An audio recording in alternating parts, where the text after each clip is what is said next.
the stench hits you first. Step into Cheapside, London, 1348. Your boots sink into a slurry of horse dung, rotting vegetables, and human waste that flows down the center channel like a putrid river. The air burns your nostrils. Urine from the tanner's workshop, mixing with the sweet decay of meat scraps thrown from butcher stalls above. You pull your cloak over your mouth, but the smell seeps through wool, through skin, into your lungs. This isn't just dirty. This is a world where your floor crawls with fleas. Where your drinking water carries the runoff from latrines, where your neighbor's cough in the morning means they'll be dead by evening. You think you understand filth, but medieval England during the Black Death exists in a realm of contamination that would kill you within days. The plague hasn't even reached the street yet.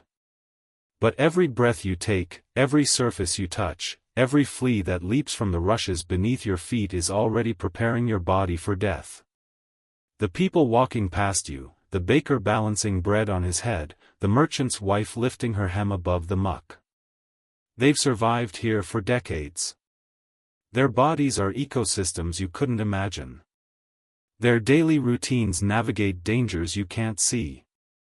Thomas the baker wakes before dawn on straw that hasn't been changed since winter. The rushes covering his floor squelch under his feet. Months of accumulated grease, spilled ale, chicken droppings, and the sweet dampness of rot. He doesn't notice the fleas anymore. They've lived on his body so long they feel like part of his skin. His wife Agnes rises beside him, her linen shift gray with sweat and grime. This single garment is their most precious possession. Not gold, not land, but clean cloth next to skin. She'll wash it in 3 weeks, maybe 4, when the smell becomes unbearable even to her. Until then, this thin barrier of fabric is what keeps the fleas in her woolen dress from dining directly on her blood. Thomas steps outside into the kennel. The central gutter that serves as London's circulatory system. The waste from 100 households flows past his door, in a brown stream thick enough to support the rats that feast there. He's careful where he places his feet, not from disgust, but from practice. The cobbler's wife slipped last month, and cut her hand on a shard of pottery. The wound festered green within days. Agnes draws water from the communal well at the corner, the same well that receives runoff from the latrines built over the Thames, the same Thames where the tanners dump their chemical brews of feces and urine used to cure leather. She doesn't boil it. Fuel costs money they don't have. She drinks it brown, and prays it won't bring the bloody flux that killed the miller's son. Their breakfast is bread baked on Thomas's stone oven, and eaten with unwashed hands. Agnes wipes her fingers on her dress, adding another layer to the stains that map months of meals. Thomas chews carefully. His back teeth ache from abscesses that flare whenever he bites down hard. The grit from stone-ground flour has worn his molars to stumps. By sunrise, they've already exposed themselves to contaminated water, flea-borne pathogens, and bacterial infections that would hospitalize a modern person. This is their normal Tuesday. They've been doing this for 37 years. Their bodies carry immunities built through constant low-level poisoning. The fleas in their floor rushes belong to the species Xenicilla chiopes. They've been feeding on the blood of Thomas's family, the rats in his walls, and the neighbor's cat. Last week, some of those rats started dying from a disease that makes their blood thick with bacteria. The fleas don't know they're carrying death. They just know they're hungry. Agnes sweeps the old rushes toward the door, pushing months of organic debris into the street. Underneath, the packed earth floor is black with moisture, and alive with movement. She spreads fresh straw over the old, creating new layers in an archaeological record of contamination. Thomas splits wood for his oven. Each swing of his axe stirs the air in his workshop. Flour dust mixes with smoke, with the particles of mold growing on stored grain, with microscopic fragments of everything that has lived and died in this space. He breathes it all. Margaret, the tanner's wife, owns something worth more than silver. 3 linen shifts. While Agnes counts weeks between washing, Margaret changes her undergarment every few days. This isn't vanity, it's survival armor against the creatures that treat human bodies as feeding grounds. She strips off yesterday's shift, already yellowed with sweat, despite 2 days of wear. The fabric has done its job, wicking moisture and skin oils away from her flesh, starving the fleas that nest in her woolen outer dress. This thin barrier means the difference between dozens of flea bites and hundreds. In a world where those bites carry death, clean linen is currency. Margaret's husband, John, works ankle-deep in vats of piss and dung. Tanning leather requires urine for its ammonia, fresh dung for its enzymes. His hands are chemical burns wrapped around bone, his fingernails permanently stained brown from the caustic brews that transform hide into usable leather. He comes home reeking of decay, his clothes saturated with compounds that would strip paint. She washes his hands with soap. Actual soap made from animal fat and ash, costing what Thomas the baker earns in 3 days. The lye burns away layers of contamination, but it also burns away skin. John's palms are raw landscapes of cracked flesh that never fully heal. Clean hands are wounded hands in 1348. Their water comes from the same poisoned well as Thomas's, but Margaret boils it first. She knows the connection between brackish water and the gut-twisting sickness that empties bowels in bloody streams. She doesn't understand bacteria, but she understands cause and effect. Hot water kills something. She doesn't know what. Margaret scrubs her teeth with a cloth dipped in salt, grinding away the film that coats them each morning. Her breath still reeks. Everyone's does. But the salt draws out some of the corruption. The wealthy chew expensive herbs like mint and fennel. The poor make do with whatever grows wild, or simply accept that their mouth tastes like the inside of a tomb. Her floor rushes get changed weekly, not monthly. Fresh straw means fewer fleas, which means less blood loss, less disease, less chance of the mysterious swellings that have begun appearing in the armpits of families across London. She can afford this frequency because John's trade brings good money. Death always needs leather. When Margaret visits the market, other women step aside, not from respect, but from revulsion. The chemical stench of the tannery clings to everything she touches. Her husband's profession marks their family as necessary, but contaminated. They handle the substances too foul for others to touch, transforming corruption into something useful. She buys expensive white bread instead of the brown loaves that fill poor stomachs. The fine flour contains less grit, sparing her teeth the grinding erosion that ages mouths decades beyond their years. Her molars still ache, but they haven't crumbled to fragments like Thomas's. Margaret's wealth buys her extra days of life through marginally better hygiene. Cleaner clothes, stronger soap, fresher rushes. Small advantages that compound into survival when plague arrives seeking the weakest bodies. Her 3 linen shifts aren't luxury. They're fortress walls built one thread at a time against an enemy she can't see, but somehow knows is coming. The morning Thomas finds 3 dead rats in his grain bin, the air itself becomes the enemy. Their bodies lie twisted, black blood crusted around their mouths, bellies swollen tight as wineskins. He carries them to the midden heap behind his shop, but the smell stays on his hands. Sweet corruption that soap can't wash away. Agnes burns juniper branches in their main room, filling the house with acrid smoke, she believes will purify the poisoned air. The scent makes her eyes water, but weeping feels safer than breathing freely. According to Master Geoffrey, the physician, corrupt vapors seep through windows, under doors, between the gaps in wall timbers. Clean air requires constant vigilance. The parish bells ring more frequently now, not for prayers, but for purification. Bronze voices that shatter the stagnant atmosphere where death breeds. Agnes counts the tolls. 7 times in the morning to break apart the night's accumulated corruption. She opens her shutters only when the bells ring, trusting their sacred sound to cleanse whatever drifts in. Margaret's husband, John, comes home speaking of strange sights at the tannery. 2 of his fellow workers collapsed yesterday, clutching their groins where swellings had erupted overnight. Hard lumps the size of eggs that turned black before the men died screaming. The other tanners whisper of God's judgment, but John smells something else. The same sweet stench that rises from hides left too long in the sun. Agnes holds a nosegay of herbs pressed tight against her nose whenever she ventures outside. Rosemary, thyme, whatever grows in the monastery garden and costs precious pennies.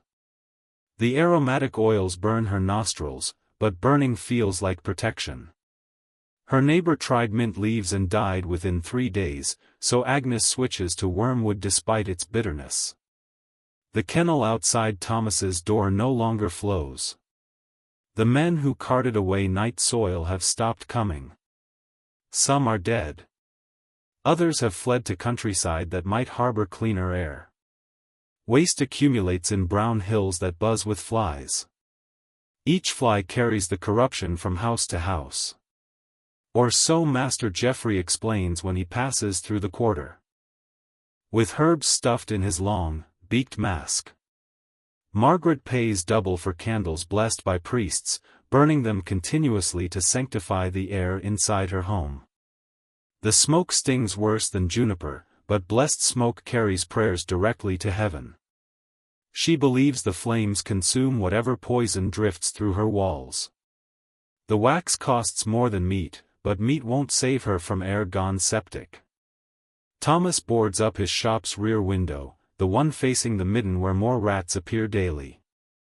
Their corpses add layers to the putrid archaeology of death. Sealed rooms feel safer than ventilation.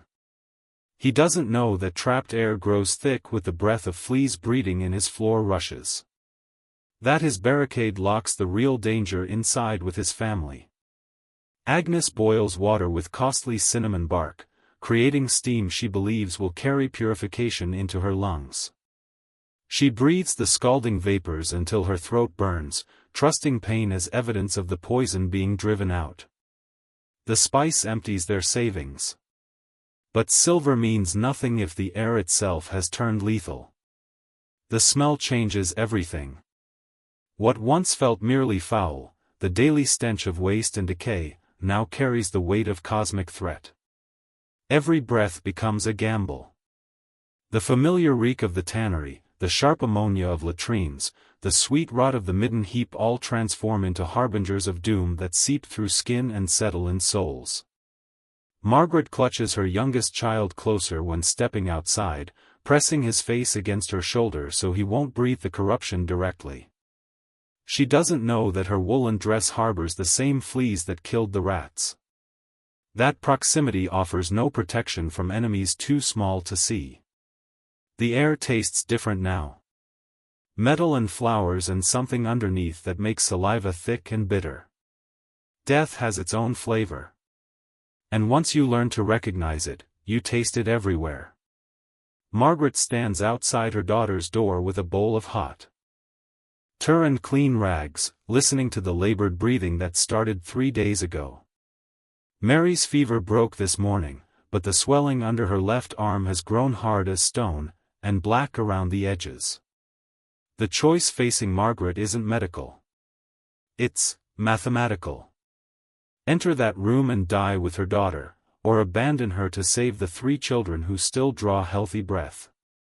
She sets down the bowl, and backs away.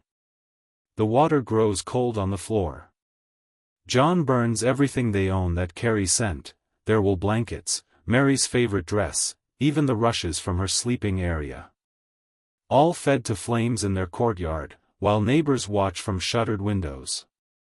He believes the corruption lives in fabric. The cloth holds the poison vapors, like a sponge holds water. Each item crackles, and releases smoke that makes his eyes stream. But tears feel like purification.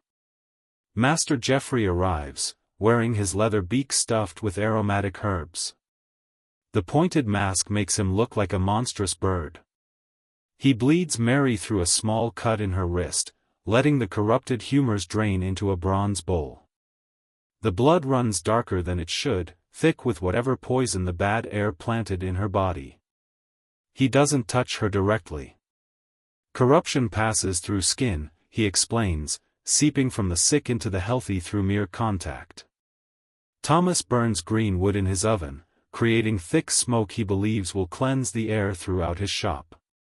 The acrid clouds make breathing painful, but pain means the purification is working. His eyes weep constantly, from the irritation, but he interprets the tears as his body expelling the corruption that threatens to take root in his flesh. The smoke doesn't know that the fleas in his floor rushes remain untouched.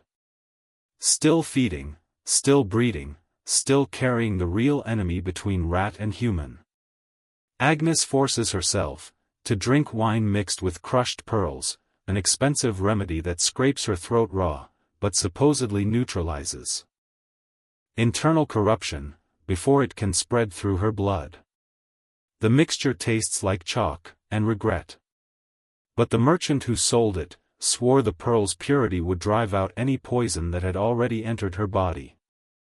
She doesn't know that salvation can't be swallowed. That the danger lives in creatures too small for pearls to touch. John seals the cracks around his windows with beeswax and strips of leather, creating an airtight barrier against the corrupted atmosphere outside. His family breathes the same air over and over, growing dizzy from the lack of fresh circulation. But dizziness feels safer than death. The sealed room grows thick, with their exhalations and the gases rising from floor rushes that haven't been changed since the dying began. Margaret pays the priest double, to bless their house with holy water, sprinkling consecrated droplets in every corner where corruption might hide. The priest works quickly, eager to escape before the family's corruption spreads to his own body. Thomas crushes expensive imported ginger between his teeth, filling his mouth with burning spice that makes his tongue numb. The pain convinces him that something powerful is happening inside his body. That the ginger's fire is burning away whatever seeds of death the bad air planted in his flesh. He chews until his gums bleed, trusting blood as evidence that the corruption is being driven out through his saliva. Agnes abandons her weekly trip to market, too terrified of the concentrated corruption that hangs over crowds of people breathing the same poisoned air. She eats only what Thomas brings home, trusting his judgment about which foods might carry less contamination.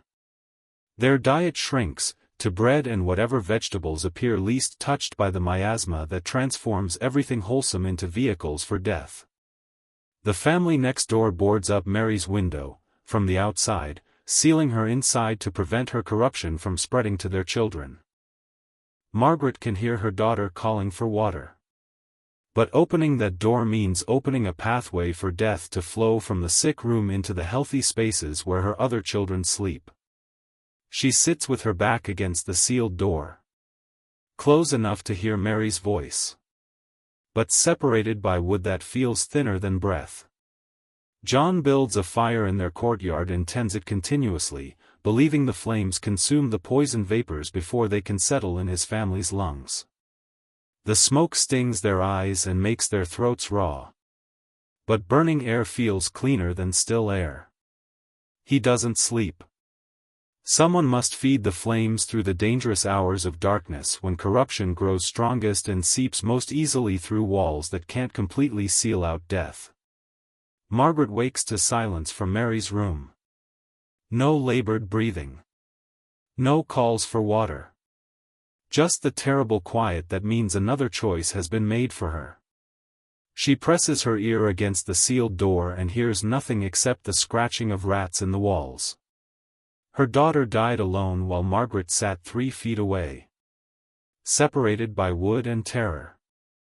John removes the planks they nailed across Mary's window, but only to push her body through the opening into the street below.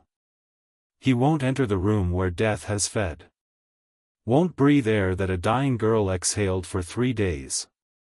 Mary lands in the kennel with a splash, her nightgown spreading around her like pale wings in the brown water. The cart that used to collect bodies stopped coming last week. Agnes watches her neighbor Thomas nail boards across his own door from the inside. His youngest son developed the telltale swellings yesterday. Which means the whole family must be sealed away to prevent the corruption from spreading. She can hear them moving around inside. Still alive. Still hoping. But the healthy families on Cheapside have voted. The boards stay until the sounds stop. The priest refuses to enter houses where the sick are dying.